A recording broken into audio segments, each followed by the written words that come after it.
Welcome back, you guys. We have some big stories to cover in today's News Daily video. I'll be focusing on three. For the first story, I'll be speaking about alternatives to Ben Chilwell, who are the two alternatives that we're looking at. For the second story, I'll be talking about Roman Abramovich turning down another bid by another potential investor to sign this club. If you want to hear my full thoughts and opinions, make sure you stay tuned for that. And of course, at the end, I need to speak about Man City's interest in Nketiah and what this means for us. Now, before I get into anything, of course, give me those likes, you guys. If you like today's video, help me get over 2,000 likes. And one final quick plug, I won't be plugging the affiliate link today. You guys stay tuned for the 12th to the 13th of this month, where there are going to be future big sales on offer. You guys, I want you to get the best possible deal ever, so I'm going to let you guys know in advance. How can I forget? I need to speak about the club's fourth kit being leaked. As you guys can see, this is brought to you by Footy Headlines, who are just renowned for always getting all the information surrounding leaked kits. As you guys can see on screen, this kit is clearly inspired by the 1970 kit. I think that cup final against Leeds back in the day. As you can see, here's a t-shirt version of what it's going to look like, but the full main kit should look like this. Now, this is definitely just inspired by that classic style.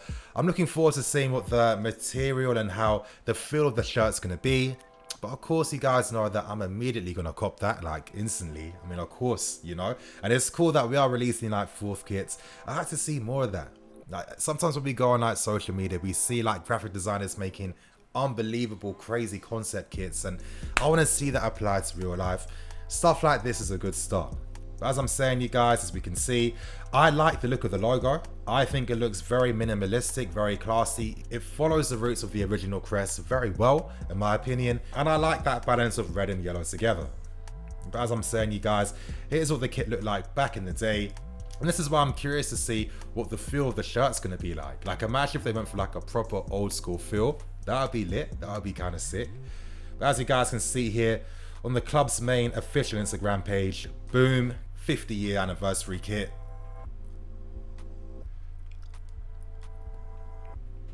The 21st of December.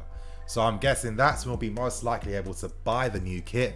And of course, you guys, when you want to buy that fourth kit, I'm your go-to guy.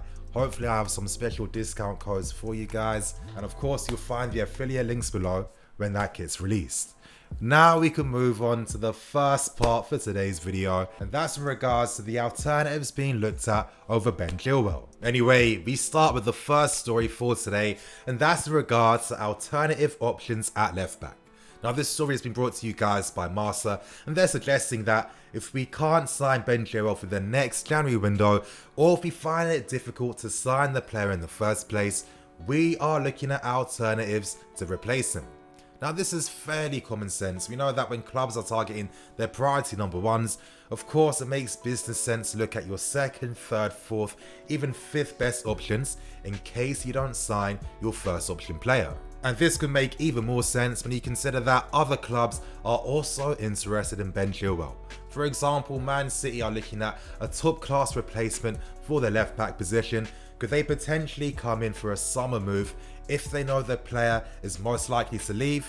Of course they would. Regardless, you guys, I do want to talk about the two alternatives mentioned by Marsa, starting with the first one, and of course, it's none other than Alex Telles. Now, I know that Alex Telles is very popular with his fan base, and for very good reason. Since he's returned back to Liga NOS, Alex Telles has rejuvenated his career, and statistically speaking, he is putting himself in the top 10 fullback category in Europe. Now, you know what?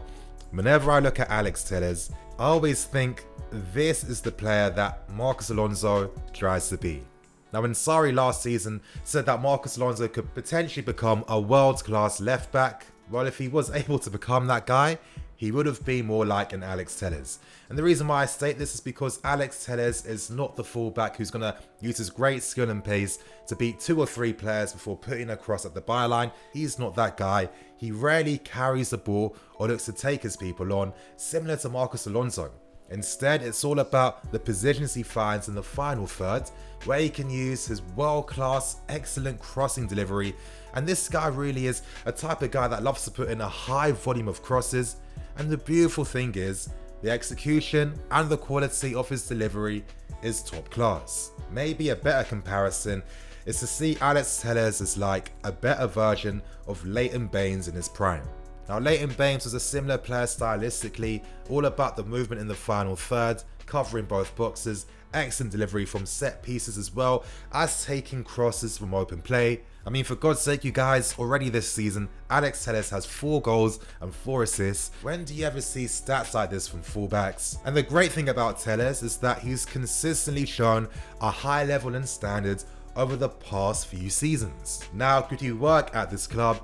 Of course he could, and I can see the immediate bonus he'd give us. Now down that left hand side where we can be a bit susceptible to counters in behind, Alex Telles isn't the guy that has to be at the byline to put in his crosses. The great thing about the player is that he can be in a deeper position, meaning that he can be an extra body to help support against defending counter-attacks. And from these deep positions, he can use his excellent crossing delivery to help create opportunities for our striker. Now, I mentioned the high volume of crossing is so vital and important for big clubs like us, especially with the style of football we play. And when you look at Liverpool and you look at Robertson and TAA, you see the benefit of having fullbacks that have great crossing delivery from those wide areas. If we can have that in a Telles and a restart on the opposite flank, imagine the delivery Tammy could potentially have.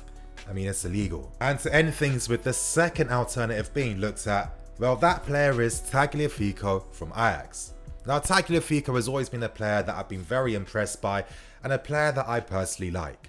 Now, of course, he is quite small at only 5'7", but he shares one amazing quality that all fullbacks of his stature tend to have. Now, I look at guys like Ashley Cole, and that's the type of quality that can come from very small fullbacks. They can utilise their excellent low centre of gravity, but the one thing in particular Tagliafico has is that tenacity and that ability to close down spaces very quickly and win the ball cleanly and hard using his feet. On top of this, Tagliafico is very good in the build-up phase of the game, as well as having an amazing engine and great stamina to cover both boxes very quickly, and he's quite similar stylistically to a Chilwell in the sense that he's a very front-footed player who's going to be confident carrying the ball into the final third, either making runs out wide on the byline or making runs in fields. Now, he could be an option that is considerably cheaper than a Ben or an Alex Telles, and for me, he's one of the most impressive fullbacks in Europe. But anyway, you guys, I want to pose a question to you guys. Would you prefer to still sign Ben,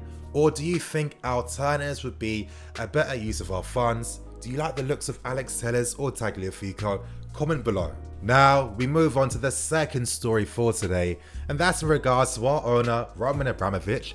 And reports came out early this morning suggesting that a bid was turned down last month from a US investor who's potentially interested in buying the club from Roman. Now, this bid does come from a US financer who also happens to co-own the LA Dodgers baseball team, and his name is Todd Boehly. Now, this entire story has been brought to you guys first by the Financial Times, and they state that Todd made a bid last month which was rejected by the club because it did not meet their valuation of £3 billion.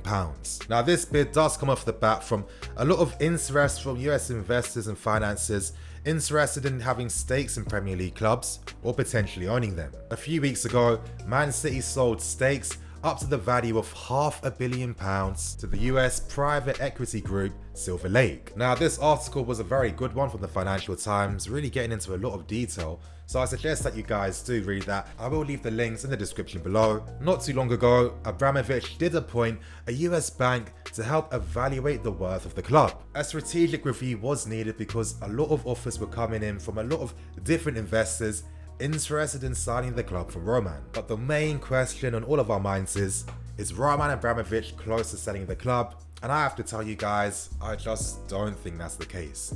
Now, $3 billion is a ton of money, and I personally feel like that valuation is very high in particular to really dissuade a lot of investors, to really put off and dissuade people trying to buy the club of Roman. I really feel like this club does hold a strong sentimental value to Roman, which he can't really put a price on. On top of that, he loves the game, he loves the environment and the atmosphere of the club right now. He loves the projects happening as well, he's fully on board with that. So personally, I wouldn't worry unless an investor comes in with a massive $3 billion bid, which I don't really see happening. Now, it's quite interesting that a lot of US investors in particular want to try and invest in the Premier League. But is it really? Now in America, Premier League games are mostly shown on Saturday and Sunday morning, which seems to be the perfect time to really encourage a young and budding audience that's interested in football, that loves the Premier League. And you can imagine that the popularity is only going to get bigger and bigger in America as the years go on. And this puts us in a great situation to be in, because we have a player in particular who really does hit two birds with one stone, and his name's Christian Pulisic. Now, not only is he a great player by himself, but on top of that, he also happens to be American if you didn't notice, and he's naturally going to attract even more American fans to delve into the Premier League, hopefully support this club and see what happens. You can imagine that Christian Pulisic is going to have massive pulling power towards American fans. Anyway, you guys, I found an article talking about this. Again, I'm going to link this in the description below. I suggest you read it because it was very insightful and very detailed. Now, to end things with a final report for today, that's in regards to Nathan Ake and potential interest from Man City. Now, this story has been covered by Sky Sports, and they're suggesting that Man City are tempted into making a bid for Nathan Ake to help them out with their defensive crisis at this moment in time. Now currently, Man City have been forced to have to use Fernandinho in the defence, with Laporte being out for a long time and Pep not having the same confidence in Stones or Otamendi. And from that point of view, you can see how Ake does act as that replacement to Laporte. He has the left foot, he plays forward passes, his concentration is very good as well, and he provides clutch moments inside the opposition box. Now Pep has stated that Man City are not planning to go back in the market. However, if an opportunity becomes available, one in which they can see them being used for the next 4 to 5 to 6 years, then of course, Man City will be forced to make a bid. Now the main question is, with Man City looking like they will be applying pressure in regards to the signing of the player, what does this mean for us? And does this force us to have to make a move for Nathan Ake right now?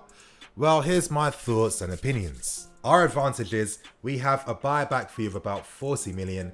Man City would be forced to have to spend more money to sign Nathan Ake. Nathan Ake does have an affinity with this club already, meaning that if it did come to a bidding war, Ake's most likely to pick us over Man City. Not only is it the club culture, but it's also returning back to all his good friends that he left behind. And this admiration for Nathan Ake at the club right now was also mentioned by Piet de Visser, the infamous Chelsea scout that we should all know by now. Here's what he said about Nathan Ake. Ake should be playing here. He's so good. How often does he score with his head? He has timing and insight. I hope they buy him back. That boy is crazy about the club, and he has played with Frank Lampard. Now, another question arises, and does it make sense to sign Ake now when we already have 4 centre-backs here? Now, I personally feel like it could still make sense if you see him as a replacement to Marcos Alonso. Now, it's obvious that in the summer there is going to be massive rejuvenation with the squad, with a lot of players leaving the club. Ake signing in the next window could be that perfect stopgap replacement we need at left back until we can make a move for Ben in the summer window. And I think this would push the club to find a deal to get Marcos Alonso out of the club. And I wouldn't be surprised if we agreed a loan deal with Inter Milan, where strict criteria of the clauses meant that Inter would have to sign him on a permanent at the end of the season, and that could happen with a set amount of game time or minutes played. As I'm stressing, Ake could be that immediate signing we need until the squad's revamped in the summer window. Now could be the perfect time to sign him to weaken Man City even further, because when it comes to deciding a top 4 spot at the end of the season, well, that's going to be decided by very fine margins. Every detail counts when you're playing football at this level. A Man City without a recognised centre-back is only going to make them more primed to losing more points, putting us in a favourable position in the league as long as we maintain our form. But anyway, you guys, that's going to be all 3 stories for today. As I say, in the comment section below, give me your thoughts and opinions on the news story that resonated with you personally. I'm going to keep things moving. Of course, you guys, expect there to be a pre-match live stream show for the game tonight. And of course, stay tuned for the match review later tonight. On that note, boys, I'm Nketiah FC. This is Blue Lions TV. I'll see you guys later.